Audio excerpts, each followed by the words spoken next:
दोस्तों नमस्कार।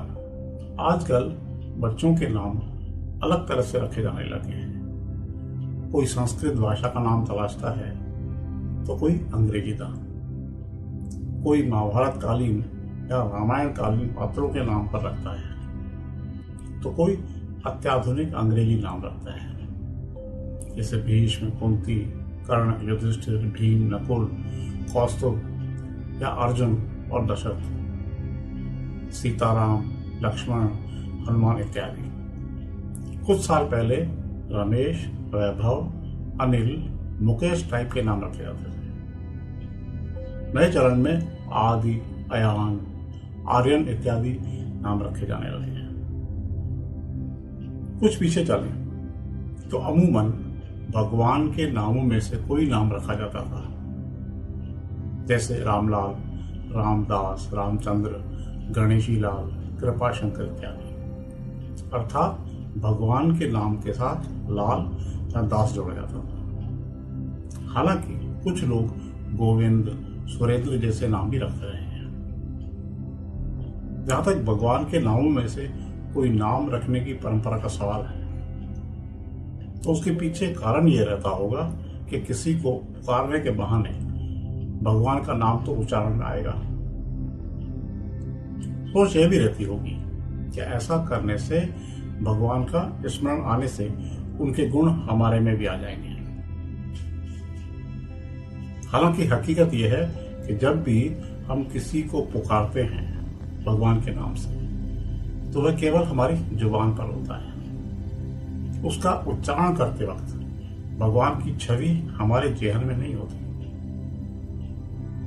इस बारे में एक दिलचस्प जानकारी आयतुल कुर्सी से मिली। आयतुल कुर्सी कुरान की एक आयत है जो भूत प्रेत इत्यादि को भगाने या उससे बचाव के लिए पढ़ी जाती है। उसके दूसरे जुमले में कहा गया है कि वही हमेशा जिंदा और बाकी रहने वाला है।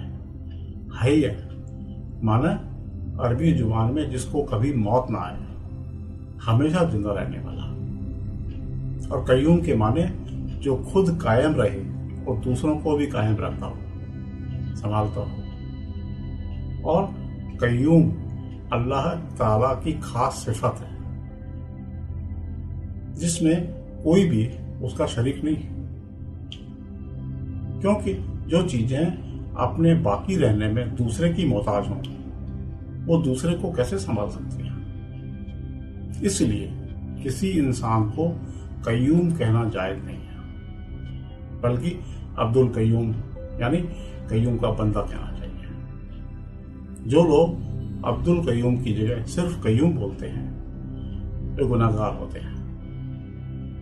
यही वजह है कि खुदा की ओर संकेत करने वाले नामों के साथ कोई न कोई लफ्ज जरूर जोड़ा जाता है। इसका मतलब यह है कि इस्लाम में खुदा की किसी खासियत वाले नाम को रखने की मनाही है। मकसद यही है कि खुदा के नाम की मर्यादा या पाकीज़गी के साथ किसी प्रकार की छेड़छाड़ न हो।